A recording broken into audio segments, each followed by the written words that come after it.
Hoggie's beer reviews. Hoggie's beer reviews. What's going on, guys? Welcome back to another one of Hoggie's beer reviews. Now we're changing the format a little here, but I'm doing this one just for fun, but this is still an official review. This is a beer that I've been wanting to try and wanting to review for a long time. Take a good look at it, guys.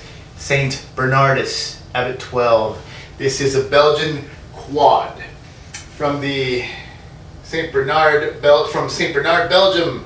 Trappist brew, Abbey ale, all that good stuff.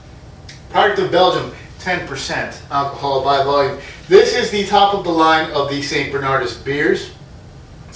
This is the biggest one as far as ABV. Quads are pretty much, the biggest Belgian brew you can get.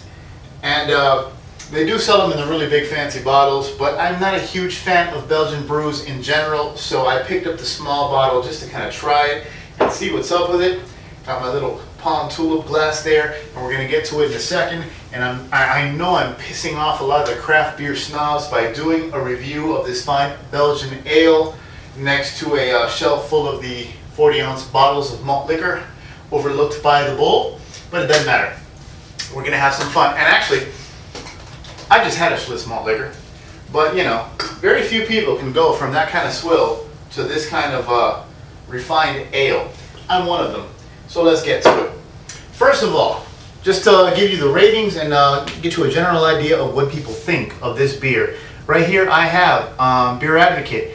Out of 2,248 reviews, it scores a 98. Categorized as a quadruple, a quad at 10% alcohol by volume. Over here, Rate Beer, St. Bernardus at 12. Out of 2,975 ratings, it scores a 100 overall. Once again, brewed by St. Bernardus. It's a Abbot quadruple from Belgium. Best served in a Trappist glass, or a goblet, or a chalice, or a tulip, or something along these lines. So, basically, this is a very high-rated beer. The Belgians don't play when it comes to their beers, and these things, the big bottles of these things, are pricey. On the back, it says that it's best served 52 to 56 degrees Fahrenheit. Let's see, anything else? No. Imported by D&V International Incorporated, Palm Beach Gardens, Florida. Hey, Florida, wouldn't you know? Anyway, St. Bernardus, Abbot 12. Now, this cap right here, see if you can see the cap, that will look really good on my fridge. Since we have the blue label, blue cap, blue bowl, blue Spyderco Tenacious. Once again, guys, I'm telling you, a knife is the best way to pop a cap off without damaging it if you want to save it. So, we have the St. Bernardus 12 cap unscathed. We have an open Abbey ale. And we have a glass to pour it in. Wow, this thing is... I expected kind of a lighter color. This thing, pouring it, it looks... When it's giving a lot of head, I'll have to go slow here. It looks almost like a caramel color. Tamarindo, that kind of thing. And of course, you always get gypped with these Euro bottles because this isn't 12 ounces. It's usually 11 point something or other, 11.2 fluid ounces. But it's okay.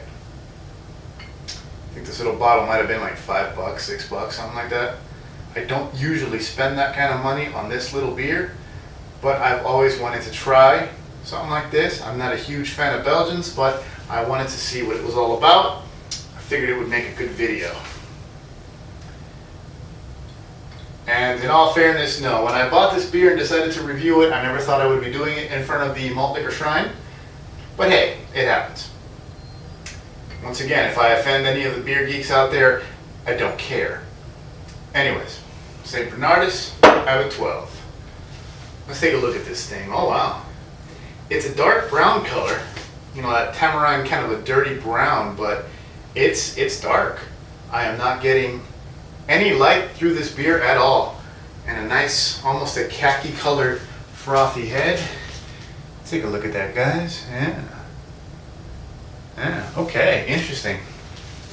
There's like a little bit of clarity coming through it, you know, but it's not like specific light. I mean, it's dark, man. Oh wow, there's a lot going on there. Malt, caramel kind of sweetness, lemoniness,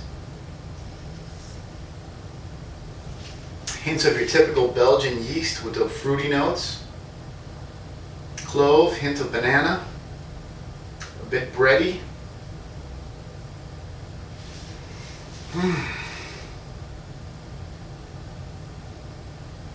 Almost licorice, but not quite.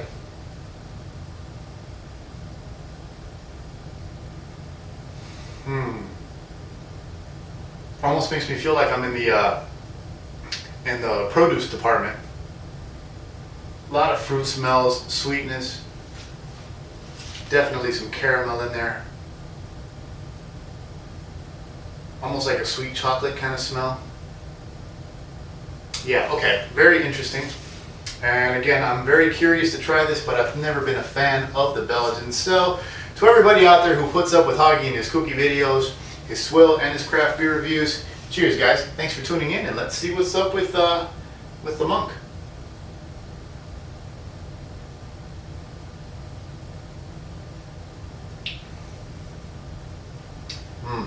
That's a Belgian for you. It's kind of effervescent. Get a nice bite from the carbonation up front. Not a lot in the way of hops, but there's a lot of flavor going on with this.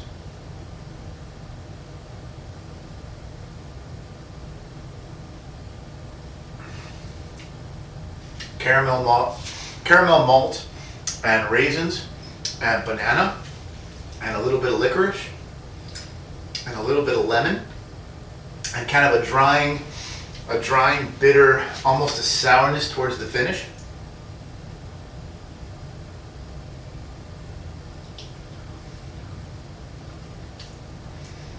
If you gave this to me and didn't tell me it was 10% alcohol by volume, I would not expect this or think it to be a high alcohol beer at all. The alcohol is very, very well masked. Yeah. It's one of those words, you know? But this 10% will go really good after the Schlitz malt liquor, so that works well. There's just so much going on with this beer. And I'll tell you what, I've had one or two Belgian quads in the past. I don't think any of them were as good as this or as refined as this. This is not overly rich, it's not overly boozy, it's not overly dry, it's not overly bitter. And there's a lot of flavors, but you can kind of parse them out. It's not like a clusterfuck of flavors like some beers end up being. This is a really good beer. Now this is a style that you really have to get to appreciate, and I am no expert on Belgian beers.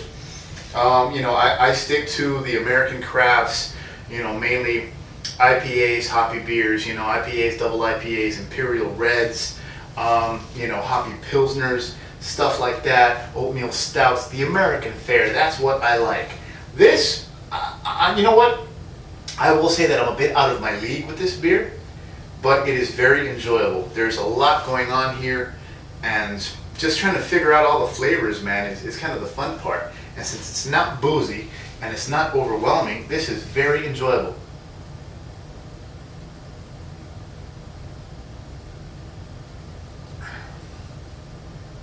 Yeah, there's so much going on there. This is a good beer. And you don't have to particularly like a style to know when something is good. And this has been finely crafted, I have to admit. Is it worth the hype? I don't know. Is it a clone of Westy 12? I don't know. What I do know is that it scores really high on Rate Beer and Beer Advocate for a reason. This is just a really good beer. And I think I'll just leave it at that, man. There's not a lot more I can say about this beer. This thing is really good. And you know what? I might just spring for the big bottle one of these days because I really like this. Glass full. Glass full, if you're into Belgians, if you're into quads, and you haven't had this, you need to try it. This is a good beer. And with that said, I think I'll get the hell out of here before I run any more longer than this. Cheers, guys. Thanks for watching. Remember Hoggie's Beer on Facebook and Twitter and Google Plus, and hoggiesbeer.com is coming soon, and all that good stuff. Untapped. If you have the app, hit me up on there. And yeah, there's more coming, so keep checking in. Thanks for watching, guys. Salud.